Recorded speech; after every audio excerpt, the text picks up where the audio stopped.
네, 새해 시작부터 수출이 급감하면서 이 우리 경제는 경고등이 켜졌는데요. 여기에 메르스 사태까지 겹치게 되면서 이 서민 경제, 내수시장 더욱 어려워지고 있습니다. 그래서 정부는 메르스 사태와 최근 심각하게 나타나고 있는 가뭄, 이까지 타개하기 위해서 12조 원대 규모의 추가 경정 예산 추경안을 내놨습니다.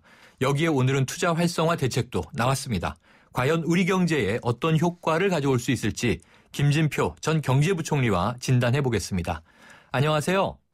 네, 안녕하십니까. 김진표입니다. 네, 이 재경부 장관과요, 또 교육인적자원부 장관을 역임하셨으니까 장관님으로 네네. 호칭 드리겠습니다. 네. 네, 오늘 정부가 투자 활성화 대책 내놨는데요. 218개나 됩니다.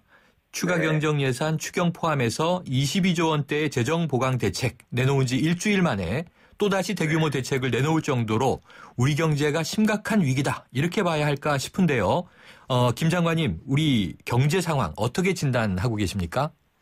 네, 심각하죠. 우리 경제가 지난 8년 동안 한 번도 잠재 성장률 한 3.5% 정도 되는데요. 그거를 추월하는 성장을 못했습니다. 잠재 성장률을 밑도는 장기 저성장을 8년씩 계속하면서 일본의 잃어버린 20년을 그대로 답습하고 있다는 그런 전문가들의 평가를 받았거든요. 네.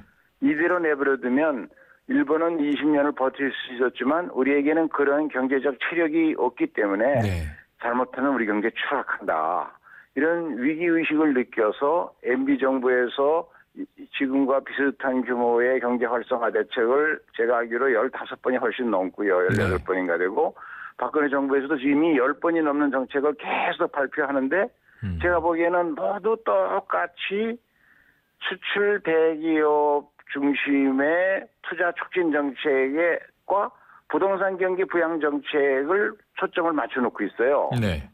저는 그래서 국가 경제를 겨냥하는 패러다임을 바꿔야 하는데 이 점을 인정하지 않고 이 점에 눈을 시야를 바꿔주지 않는 그런 정책에 참 문제가 많다, 이렇게 생각합니다. 네. 무슨 소리냐면 이 수출 대기업의 MB정부 때 부자 감세를, 박근혜 정부 때 줄부세 정책을, 이번 정책도 큰 내용을 보면 다 규제를 풀고 돈을 풀어주는 그런 정책인데 네.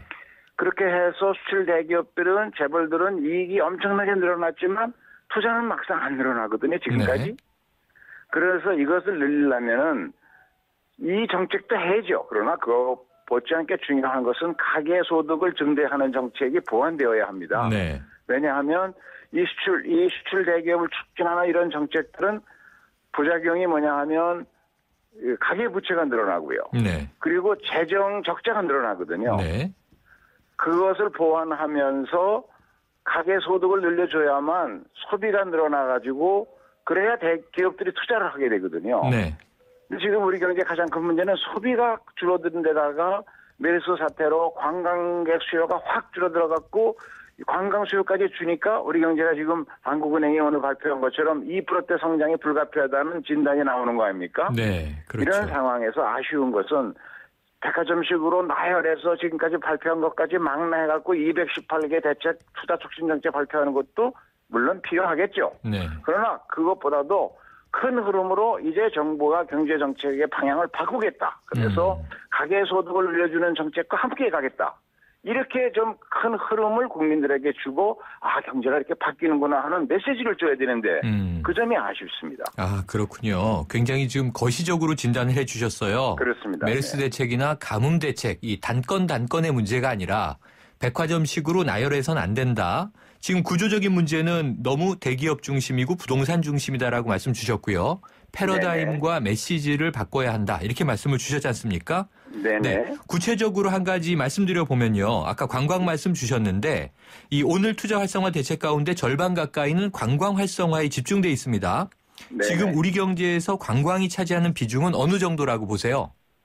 그죠. 작년에 관광객이 1,420만 명이 나왔고 관광 수입이 181억 달러나 됐습니다. 네. 우리 내수가 급격히 위축되고 있는데 그것을 메꿔주는 것이 그나마 관광 수요였는데 이것이 네. 메르스 사태로 인해서 일거에 그냥 찬물이 끼얹어지니까 정부 입장에서는 다급하니까 이걸 안 할 수가 없었겠죠. 네. 그건 이해를 합니다. 해야 네. 되죠. 그런데 이 관광 문제도 그렇습니다. 작년에 세월호, 올해 메르스, 이게 다 국가가 기본적으로 우리 국민들을 여행과 이동과 모든 점에서 안전한 나라다, 안전한 사회다라는 근본 대책을 통해서 메르스나 세월호 같은 것이 안 생긴다는 재발 방지 대책을 확실하게 만들어서 집행을 해서 다른 나라 국민들에게 신뢰를 줘야 관광객이 오지 않겠습니까? 네. 그게 더 중요한 거죠. 그렇게 하면서 동시에 이번에 발표한 정책들은 그동안 업계에서 요구하던 게 대부분이니까 그런 것들은 풀어주는 거는 반대하지 않습니다. 잘한 네. 거죠. 그러나 더 중요한 거는 메르스나 세월호 때 우리 국민이나 전 세계가 깜짝 놀랐던 것처럼 대한민국이 이 정도 수준의 나라냐. 이것이 절대 앞으로는 이런 일이 안 일어난다는 그런 확신을 주는 정책과 함께 발표했어야죠. 네. 그러면은요, 장관님, 조금 전에 네네. 이 구조적인 문제 짚어주시면서 대기업 중심이라고 말씀 주셨는데요. 오늘 이 대책을 보면요, 벤처와 창업붐을 확산시키는 대책 많이 쏟아졌습니다. 네. 이 벤처와 창업 생태계를 구축하겠다는 정부의 설명, 결국 이 청년 이 실업을 포함해서 일자리 문제 아닌가 이런 분석이 많은데요. 그렇다면 네. 이런 이 정책은 좋은 방향 아닌가요? 창업과 이 벤처를 육성하는 정책은 아주 시급하고 필요한 정책입니다. 네. 그런데 이 정부가 접근 방법을 보면은 대도시의 재벌 기업들이 한 분야씩 그 창업 혁신 무슨 센터를 둬가지고 재벌들이 중심이 돼갖고 하게 하는 그런 정책을 쓰고 있거든요. 네. 저는 오죽하면 그러려나 싶지만 그 정책은 성공하기가 쉽지 않을 거다고 생각합니다. 네. 우리나라에서 창업과 벤처 투자 활성화가 안 일어나는 가장 근본 이유는 금융이 혁신이 안 돼서 그렇습니다. 은행들이 예대 마진 차에만 의존해서 담보 위주의 금융에 집착하고 있는 한은 네. 이런 고리대금 형태의 은행을 집착하고 있으면 좋은 기술이나 노하우나 이런 걸 갖고 있는 창업 벤처 기업 희망자들이 초기 자금이나 운영 자금을 얻을 수 있는 길이 없습니다. 담보물이 없으니까요. 그래서 주변에 있는 모든 사람들한테 담보를 빌리고 그렇게 해가지고 하다가 한 절반 정도밖에 성공을 못하니까 그렇게 쓰러지면 온 주변이 다 함께 망하니까. 네. 그래서 누가 주변에서 또 자기 자식이 창업하거나 이렇게 하려면 도시락 싸갖고 다니면서 말려야 한다는 그런 것이 스펙 싸갖고 대기업 취직해라. 이것이 지금 우리 일반적인 국민들의 정서 아닙니까? 네. 따라서 금융혁신 정책이 근본적으로 이루어진 뒤에 이런 네. 정책들도 함께 가야 됩니다. 그것이 가장 핵심인데 그 부분이 빠져 있는 게 아쉽다는 것이죠. 네. 그러니까 벤처와 창업붐은 필요하지만 생태계 활성화를 위해서는 금융혁신이 필요하다고 말씀 주셨는데요. 자, 네네. 정부가 이번 대책으로 기대하는 투자 효과를 5조 원 이상이다. 이렇게 보고 있습니다. 이 추경까지 서둘러서 집행이 된다면 이 이상의 효과도 볼 수 있지 않을까 싶은데요. 이 성장률 관련해서 이번에 나온 그 두 가지 굵직한 대책들이 어떻게 효과를 낼 수 있다고 생각하세요? 이번에 정책 218개 중에 관광 분야가 105개인가 되죠. 네, 맞습니다. 그리고 벤처 창업이 75개인가 되더라고요. 네. 근데 이런 정책들이 이번에 이제 발표할 때 다 모아서 하반기 경제 운영 방향에 이 무역 투자 진흥 확대 회의니까 다 모아서 함께 발표했지만 그동안 쭉 정부가 추진해 오던 것들을 집대성해서 발표한 겁니다. 그런 점에서 저는 투자 효과가 있죠. 증대 효과가 있는데 이것이 실제로 이루어지려면 기업들은 이익이 나야 투자하거든요. 네. 그러니까 가계 소득을 늘려서 내수를 활성화하는 그 기본 정책 방향을 좀 보완을 더 시급하게 해서 추경해서 네. 특히 재정을 통한 일자리 확대,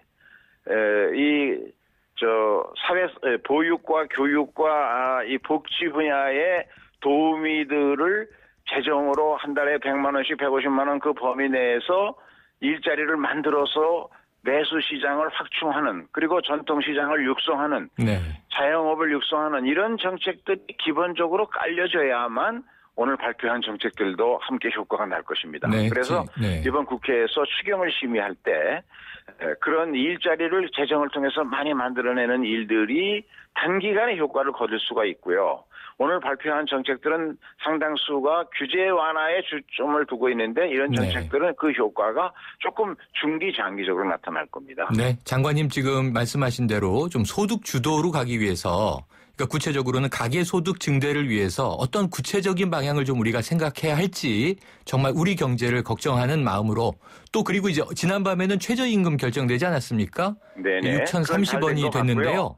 이 저 결정 금액 그나마 네. 잘 된 것 같고요. 네. 정부나 지방 정부에서 생활임금 제도를 도입을 해서 기본 이 임금을 착취하는 형식으로 정부가 납품받아서 운영하는 이런 현상을 없애는 것은 꼭 필요하다고 생각하고 네. 이미 경기도에서 조례를 통해서 시행하고 있지요. 네. 그다음에 이 예산을 통해서 일자리를 확충하는 것 이번 추경을 통해서 1조를 투자하면 10만 개의 일자리를 만들 수가 있습니다. 네. 그래서 이 일자리 창출 분야에 한 10조 정도를 투자해서 일자리를 만들어내는 일이 아주 시급하게 필요하다고 생각을 하고요. 네. 그리고 복지 분야에 있어서 다른 거는 좀 나중에 미뤄도 좋은데 보육과 교육에 대해서 박근혜 정부도 약속했는데 지키지 않고 네. 있는 그래서 지방정부가 엄청나게 힘들어하는 복지재정, 보육재정과 교육재정에 대한 지원을 당초 약속대로 이번 추경을 통해서 보완해서 확대해주면 공교육이 활성화되면서 사교육 부담을 줄일 수 있어서 소비재원의 여력이 늘어날 겁니다. 네. 지금 우리 가게의 소득을 늘려주는 방법으로 소득을 늘려주는 것과 비용을 절약해주는 것이 중요한데 그 중에 하나가 교육비를 줄여줘야 되거든요. 네. 그리고 통신비를 줄여주기 위해서는 통신 대기업들의 담합에 의한 가격 인상을 최대로 억제해주는 일도 필요하다고 생각합니다. 네, 장관님 오늘 말씀 감사합니다. 네네. 지금까지 김진표 전 경제부총리였습니다.